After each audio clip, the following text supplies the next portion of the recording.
पिछले 2 लोकसभा चुनावों में भारी जीत के बावजूद बीजेपी संतुष्ट नहीं है और अभी से वो 2024 के लिए एक्शन मोड में आ गई है। बीजेपी ने उन सीटों को जीतने के लिए रोड मैप तैयार कर लिया है जहां पार्टी बहुत कम मार्जिन से लोकसभा चुनाव हारी थी। उसकी नजर बिहार के जातीय समीकरणों को साधना है और अगर वो ऐसा करने में कामयाब हो जाती है तो उसके लिए 2024 की राह आसान तो होगी ही, साथ ही 2025 में बिहार विधानसभा चुनाव में भी वो ड्राइविंग सीट पर होगी।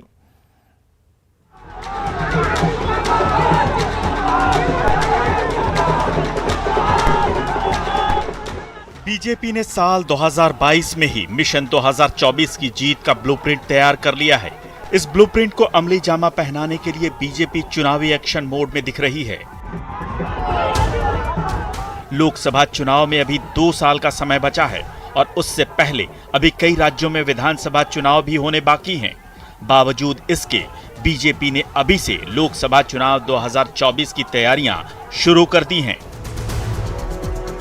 पटना में पार्टी के 7 मोर्चों की बैठक कर बीजेपी ने साफ कर दिया है कि बिहार में पार्टी को अब आत्मनिर्भर बनाना है। इसके लिए पार्टी की पहली कोशिश है बिहार के मतदाताओं को साधना।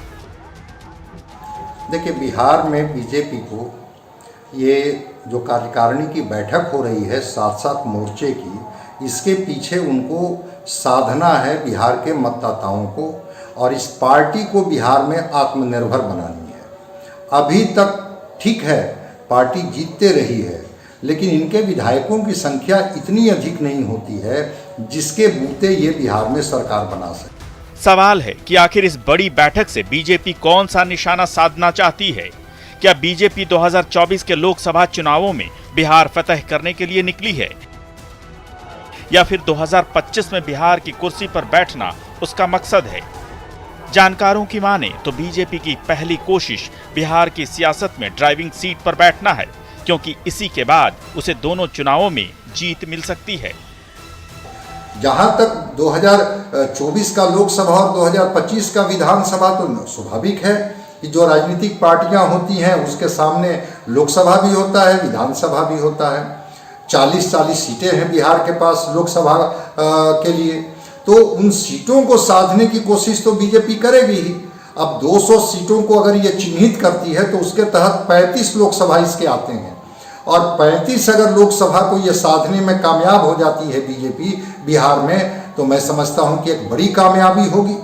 और 35 की संख्या जब बीजेपी का अगर रिप्रेजेंटेटिव के तौर पर वहाँ केंद्र में होगी तो शायद ये ताकत का एहसास दूसरे पार्टी के लोगों को होगा कि बीजेपी अब बिहार में इतनी मजबूत हो गई है, कोशिश तो करेगी। 25 का विधानसभा चुनाव में अगर 200 सीटों को ये चिन्हित करती है, 243 का अगर आंकड़ा है, 123 का इनको आंकड़ा अगर छूना है, तो मैं समझता हूँ या 122 का आंकड़ा अगर छूना है तो 200 सीटों को चिन्हित करने का मतलब है कि कल 2025 में बीजेपी चाह रही है अपने बूते बिहार में सरकार बनाना। कोई गठबंधन में ये नहीं जाना चाहेगी। ठीक है, पोस्ट पोल अलायंस हो सकता है, लेकिन प्री पोल अलायंस जिस तरह से 200 सीटों को ये चिन्हित कर रही है, उसका मतलब है कि उन सीटों पर अपने वैसे कद्दावर उम्मीदवार को ये डालेगी, वैसे कद्दावर उम्मीदवार को देगी जो सीट इन्हें परिणाम में बदल करके दे।